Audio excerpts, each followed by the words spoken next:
Listen up.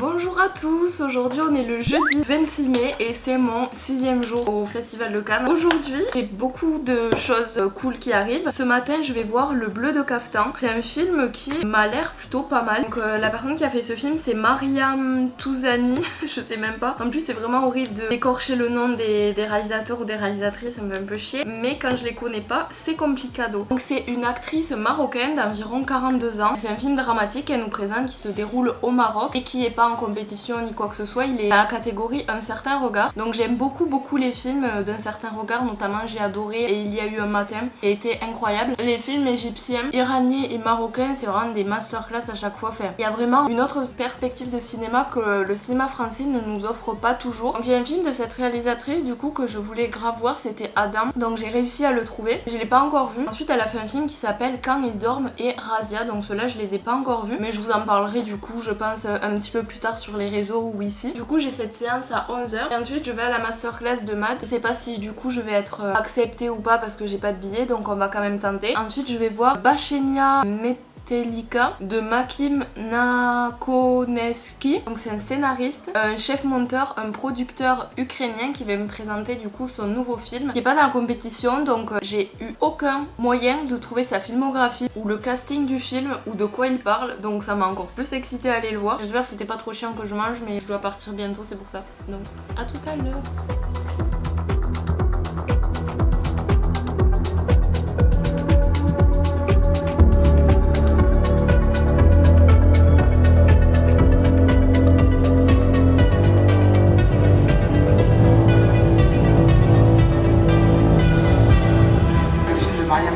Touzani, je voudrais saluer dans la salle la présence de Nabil Ayouch, pour être il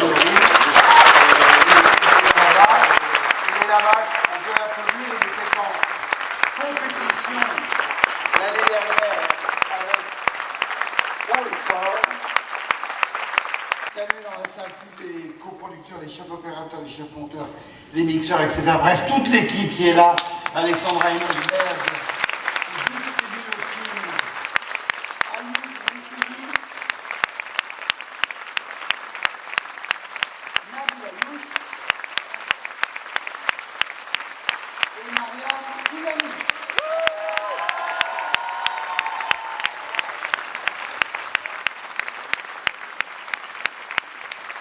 Je commencerai peut-être par le début. Cette histoire que j'ai eu envie de raconter à travers le Bleu du Caftan parle quelque part aussi d'un souvenir d'enfance. Un caftan que j'ai vu quand j'étais petite dans le placard de ma mère. C'est un caftan qui aujourd'hui a près de 50 ans. Et j'ai grandi en voyant ce caftan. J'étais petite au début, évidemment. Je voyais ma mère habillée parfois, qui portait ce caftan que je trouvais magnifique. J'étais fascinée par ce caftan, j'arrêtais pas de le regarder, de le toucher.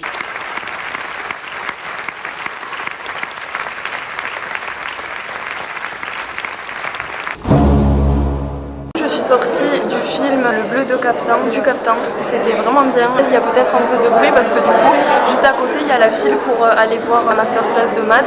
Je me suis mis là pour que vous m'entendiez mieux. J'ai beaucoup aimé ce film, c'est peut-être un film un petit peu long pour ceux qui racontent. C'est vraiment l'histoire du caftan que la réalisatrice, en fait c'était le caftan de sa mère et en fait c'est l'objet qu'elle a le plus aimé de sa vie. Elle a vraiment un rapport tout particulier avec cet objet et du coup elle a voulu retranscrire dans le film par une histoire d'amour. Et en fait c'est vraiment, on suit le couple par rapport à ce caftan, par rapport au métier de, je sais plus comment ça s'appelle, c'est un mahar.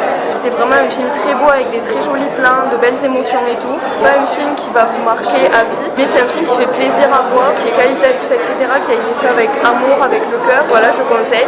Et je pensais vraiment être une des seules pour MAD, mais je vais vous montrer le monde qu'il y a, c'est abusé. Du coup, j'ai rejoint Emma et puis ses copains, qui sont très sympas d'ailleurs. Et du coup, vraiment, il y a vraiment tout ça. C'est énorme.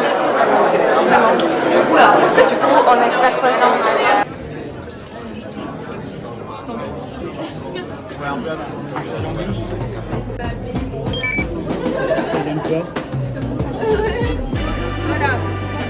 Je suis passée. Emma est pas passée? Mais si, elle va passer. Si elle est là, c'est bon.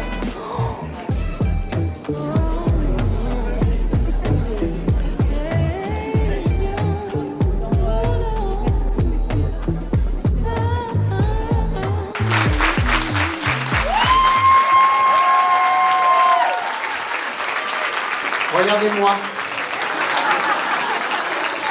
Merci de m'applaudir comme ça. Je suis extrêmement touché par votre accueil, votre impatience surtout, et l'idée que vous vous faites d'un rendez-vous avec moi. Mais ce ne sera pas avec moi. D'abord pour mener ce rendez-vous, et c'est important aussi, parce que d'abord il est le correspondant du festival à Los Angeles. On travaille là-bas ensemble quand je vais en Californie pour ramener Elvis ou Top Gun ou le film de James Gray et toutes ces belles choses que le cinéma américain continue de produire. Et puis vous le voyez à la télévision sur Canal+, il vit là-bas et il anime aussi ses masterclass. Merci d'accueillir Didier Alouche.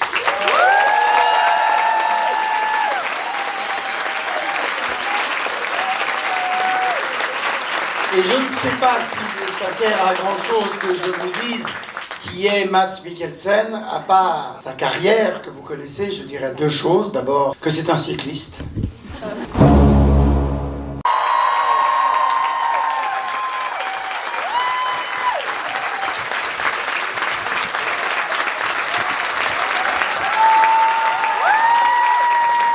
I'm not really sure how it works.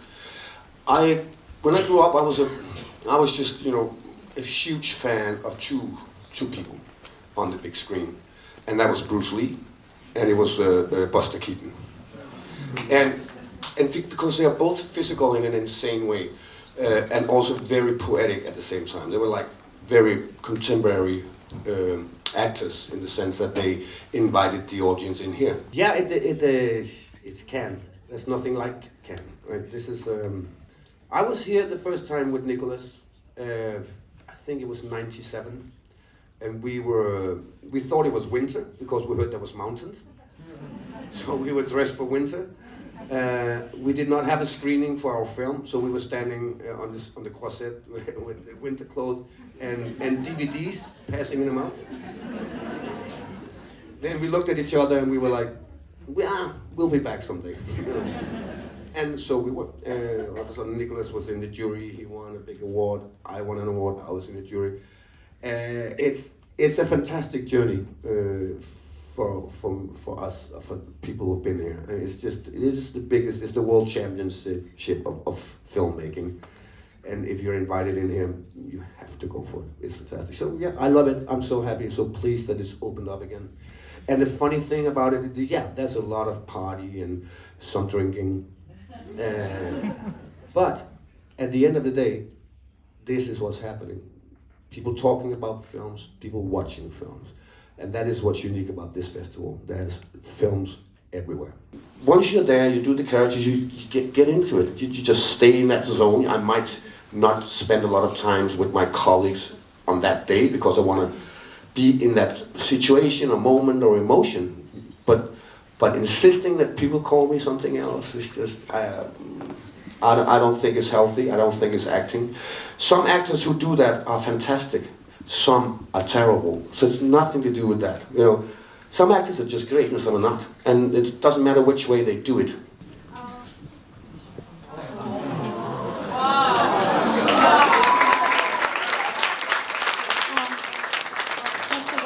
For your sense of humor, and also because you talked a lot about humanity.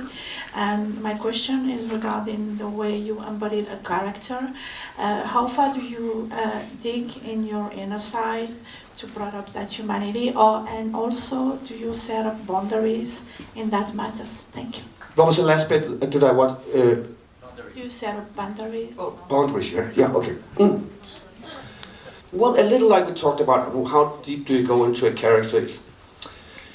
I don't think I will ever be able to answer that question completely because I think I'm still looking for ways to find a character. There are certain ways I know we can go, but there's also other ways I've not tried. And that's like the classical thing, like some people start putting on the hat and then the glasses and then the character arrives and other people starts from in here and then the last bit is the hat. I don't care. and it works, it works. I tend to read the script, and that's in there, the character is. And slowly I try to figure out what kind of energy the character has.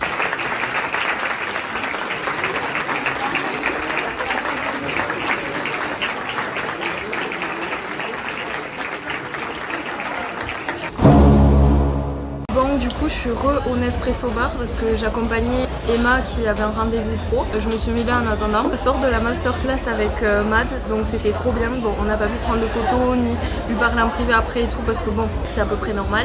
Ça a duré 1 heure et quelques, c'était très familial. C'était animé par Didier Alouf, du coup vous savez que je l'aime beaucoup, genre c'est le présentateur des Césars, des Oscars, etc. C'était super intéressant parce que j'aime trop son aura et tout, enfin, comment il pose les questions, comment il anime une conversation et tout. C'était trop bien, donc de 1 je l'ai vu en vrai, de 2 j'ai vu Mad. Les questions étaient toutes très intéressantes, donc en fait c'était un entretien entre eux deux et ensuite après on pouvait poser des questions. Donc je participe beaucoup en général dans les conversations, même en classe et tout, mais là j'étais intimidée x 1000. J'ai appris pas mal de choses sur lui, donc je vous ai filmé un petit peu. Je vous avoue que je mettrai pas les sous-titres parce que ça va me prendre trop de temps à le faire. Même franchement c'était pas du tout compliqué à comprendre, donc c'était top. Et du coup je suis contente d'être rentrée, d'autant plus que c'était la première fois que je faisais la queue pour un truc où je suis pas sûre de rentrer. Là je suis rentrée, donc je suis vraiment super contente. À tout à l'heure.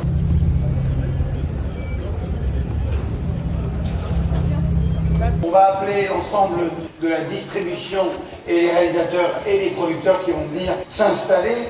Et alors, Denis Ménochet, Marina Foïs, on les connaît. Avant de les applaudir, vous allez vous demander s'ils ne sont pas exactement ce qu'ils montrent qu'ils sont dans le film, tellement ils sont effrayants.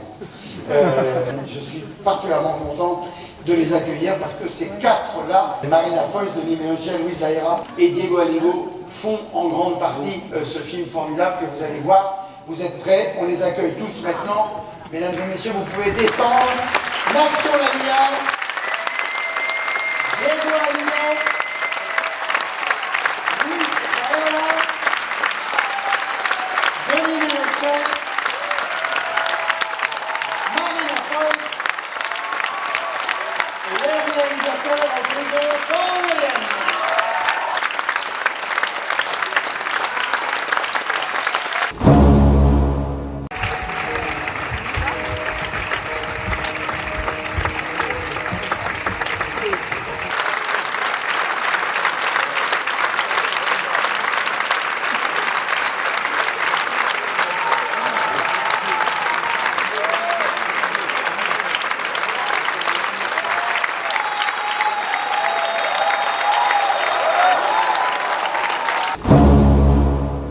On sort du film Asbestas. Qu'est-ce que vous en avez pensé en quelques mots? C'est un thriller haletant qui retient l'attention et Marina Foïs c'est incroyable, Ouais. notamment. L'acting était fou, je pense que c'est ce qui m'a impressionné le plus avec la musique, l'ambiance musicale et Ouais. elle prenait au trip. Et ça pouvait être, 2h17, c'est assez conséquent comme film et pourtant... J'ai pas vu passer sauf le début, en vérité j'ai eu du mal, j'ai trouvé que ça mettait du temps à démarrer. J'ai beaucoup aimé le jeu, mais je suis un peu déçue au niveau de l'histoire. Je trouve que ça a pris pas mal de directions différentes. Oui. Et j'ai l'impression de m'être un peu perdue en me disant, mais alors c'est sur quoi le film? C'est sur lui, c'est sur elle, c'est sur la relation de Ils m'ont un peu perdue. Et moi ça m'a vraiment dérangé le fait qu'ils se défendent pas. Et peut-être qu'après dans la vraie vie, c'est toujours un peu impressionnant de se confronter non seulement à ses voisins parce qu'on est très proches, mais en plus d'être le français par rapport à des espagnols ou ils voulaient peut-être pas tomber dans le racisme ou quelque chose comme ça. Et du coup c'est difficile d'aller à la fond devant une personne en plus qui est, comme disait Marina Foïs, qui n'a rien à perdre. Donc la réaction peut-être, il y a tant de choses à dire. Bon du coup on conseille? Oui. On conseille. Je sors du film, j'ai interviewé des petites filles, des petites femmes, des gens adorables quoi. J'ai discuté avec un monsieur qui était venu en fait regarder plein de films et contacter les réals pour les diffuser après dans son festival à lui. Franchement ce film c'est un de mes préférés que j'ai vu. Le début, comme je l'ai dit, c'était super long à démarrer. Après c'était incroyable la musique, les plans, l'ambiance en fait c'était vraiment super prenant. C'était stressant, angoissant parce que moi j'avais envie de vraiment secouer les personnages et leur dire mais allez vous battre, allez les buter, faites un truc. Moi je déteste les gens passifs, même dans les films, les gens qui disent rien en fait. En tout cas c'était un bon thriller, un bon truc genre qui te prend au trip et tout, qui te laisse pas indifférent. Le jeu d'acteur était vraiment pas mal, je l'aurais bien vu en compétition officielle. J'espère du coup qu'il sortira bientôt en salle. C'était une très bonne journée et Voilà. You can't touch this. Can't touch this. Bonjour à tous, donc aujourd'hui on est le vendredi 27 mai et c'est le 7e jour du Festival de Cannes. J'ai 2 séances ce matin, il est 7h40, ça pique, donc je vais voir le nouveau film de Koreeda Nanana, Broker, et ensuite j'enchaîne avec Goods Creature, un film de la semaine de la critique, je crois. Je vous dis tout après, j'ai pas fait mon brief. En fait, autant pour moi, c'est pas la semaine de la critique, c'est la quinzaine des réalisateurs. Du coup, j'attends le bus, je pense que je vais être pile à l'heure. Mais c'est pas grave, c'est un grand tas de lumière, mais c'est le matin, donc en soi, ça devrait aller. J'ai pas eu trop de mal à me lever, ça va, je me suis couchée qu'à 1h. Donc franchement, ça va, 1h, 1h30. Bon, alors qu'à d'habitude, c'est plus 2h30, 3h, donc j'ai hâte de découvrir ces films, c'est parti. Et d'ailleurs, je devais faire les photos pour la meuf, pour son projet après Goods Creature, à la quinzaine. Mais du coup, je pense que j'aurai pas le temps de revenir ici me changer, parce qu'à 15h et 17h j'ai 2 théâtres de lumière et c'est l'après-midi, donc je vais quand même me mettre en tenue, sinon il y a moyen que tu te fasses refouler et tout. À tout à l'heure.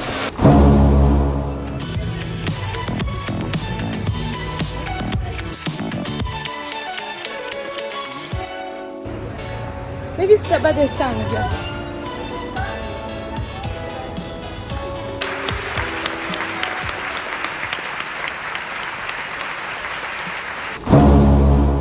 Je sors de Broker, je vais à la quinzaine des réalisateurs. La dernière fois que j'y suis allée, j'avais pas aimé le film et je me suis dit, la Goods Creature, ça a l'air bien fait. Le titre il me parle, donc je me suis dit let's go. Je sais pas du tout ce que je filme parce que là je suis aveuglée par le soleil. Je pense qu'à force on va choper la crève parce que la clim il la met de plus en plus forte. Mais il y en a pas forcément besoin parce que entre les queues dehors, au chaud et tout le temps qu'on passe dehors, faire une différence comme ça c'est vraiment abusé. Putain, mon truc il me saoule. J'ai changé de sac, j'ai mis un sac comme ça là. Il y a beaucoup de monde dans les rues. C'est abusé, mais je vais vous montrer, c'est peut-être mieux que ma tête. Je suis passée devant tous les hôtels de luxe et tout.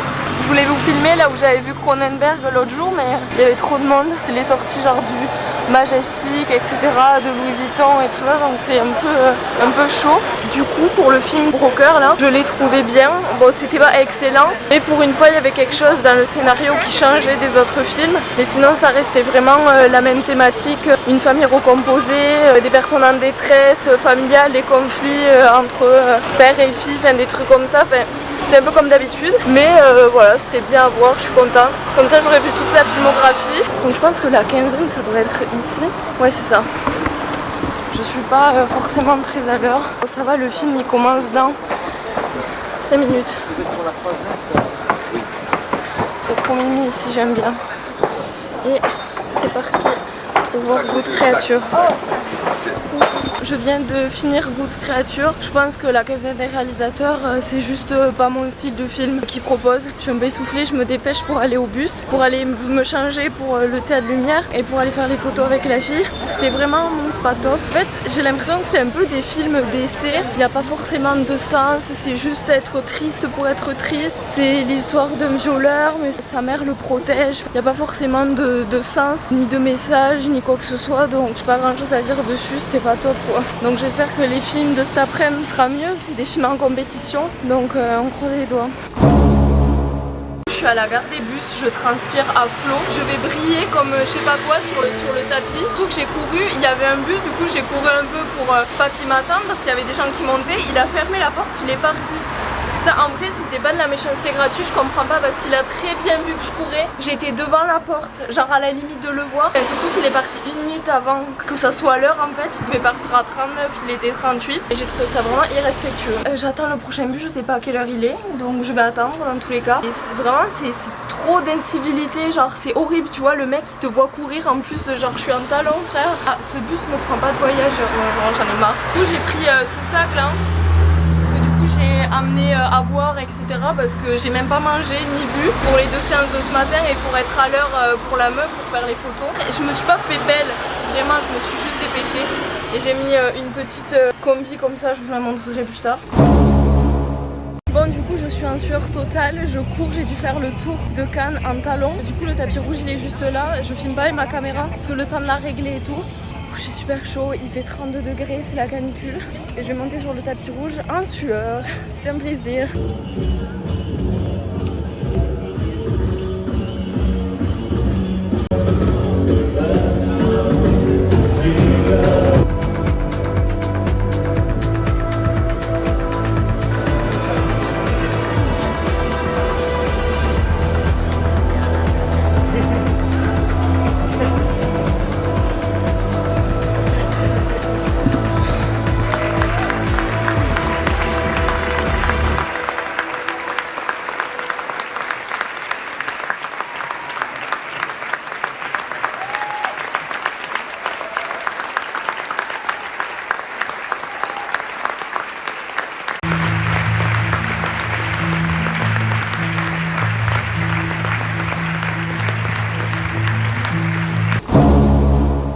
sors de Showing Up de Kelly Richard, donc ils ont carrément déployé un tapis rouge, ils ont fait venir la presse, ils ont fait mettre ce film en compétition officielle alors que c'est totalement 2 heures de plan fixe, sans musique, sur 2 femmes artistes qui font des expos de sculptures pas ouf. Il y en a une qui a pas d'eau chaude et il y en a une qui est un oiseau. Voilà, ça parle de ça le film et c'est totalement ça. Donc franchement, je vois pas ce que fait ce film ici. Enfin, genre, j'ai pas compris le principe. Enfin, il y avait plein de gens par contre autour de moi qui dormaient. Donc heureusement que je me suis pas tapé Star as Noon, que je me suis pas tapé Pacification, le film de 3 heures que pas grand monde a aimé. Mais par contre, c'était vraiment lourd. Hein. Vraiment, c'était super long, super lent. Et là, je vais voir un petit frère. Donc normalement, j'avais une place pour Rebelle, mais je pense que j'ai dû l'annuler. Ça va faire exprès ou je sais pas parce que je l'avais à 20h et là je l'ai plus, donc je comprends pas trop. J'ai un autre tapis rouge, donc là j'y vais. Je voulais vous faire un débriefing. Je suis pas contente que le festival se termine. J'ai mangé un truc super cher à midi, je vous mettrai un plan. J'ai rencontré du coup les photographes.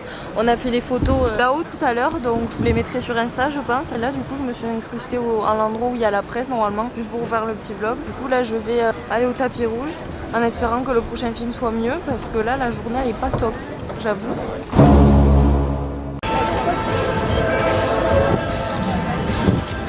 Plaisir d'accueillir une nouvelle fois les jeunes enfants des étoiles. Merci. Hospitalisés juste avant le départ pour Cannes.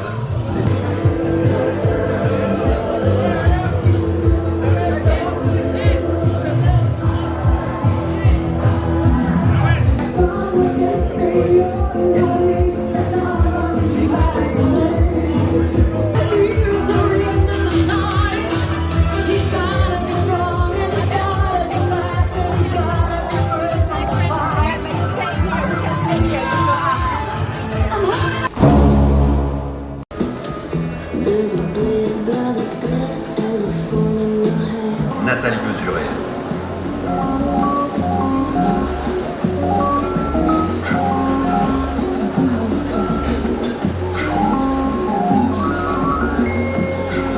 Place à la projection d'un petit frère. Bonne projection.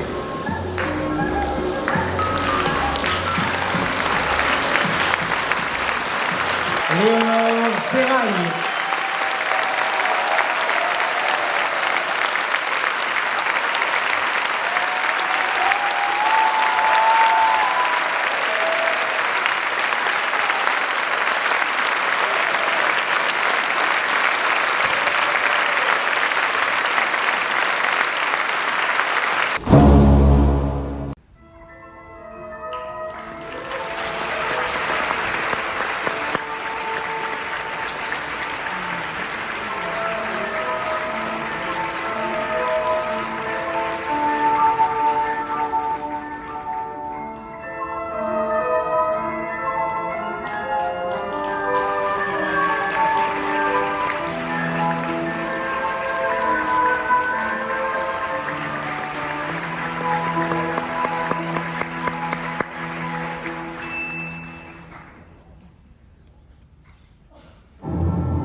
sort de Un petit frère. Je saurais plus vous dire qui est la réalisatrice, mais je vous mettrai ici. C'était un bon film, pas un très bon non plus, mais c'était un bon film.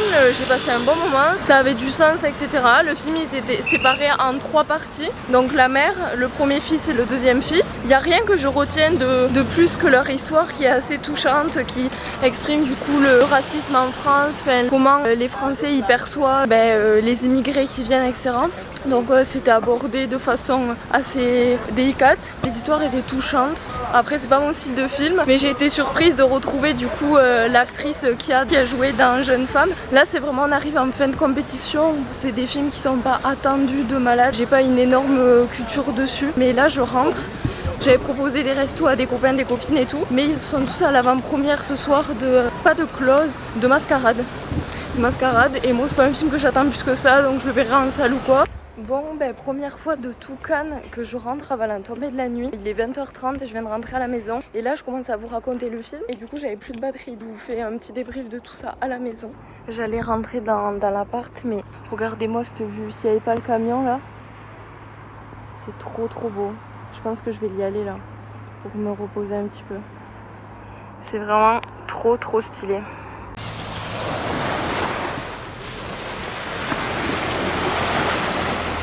Juste à côté de l'Airbnb, genre il y a un passage juste là.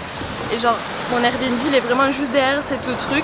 Et c'est là où on voit, du coup là il y a la voie ferrée. Pour la première fois je viens ici, je prends le temps, je me suis pris un petit pique-nique. Je me suis réchauffé des pâtes tout simplement. Et genre c'est super agréable.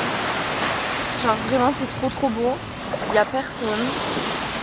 Et je vais grave me régaler. Ensuite je vais travailler pour demain, savoir quel film je vais voir, etc. Mais c'est trop cool, vraiment. Bon, ben ça commence à monter sévère. Donc je pense que je vais rentrer, il est 22h. Je vais aller prendre ma petite douche, regarder les films que je vais voir demain, etc. Parce que du coup je l'ai pas fait, j'ai appelé ma petite soeur en FaceTime. Parce que c'est beaucoup trop beau. Et j'espère que cette journée vous a plu. Il y a les pêcheurs qui arrivent donc je vais leur laisser la place. Voilà, c'était une très bonne journée. Je fais que me répéter mais je suis trop heureuse d'être ici même si je suis un peu fatiguée. Et j'espère que vous ne trouvez pas les vlogs ennuyants. Et voilà, à demain.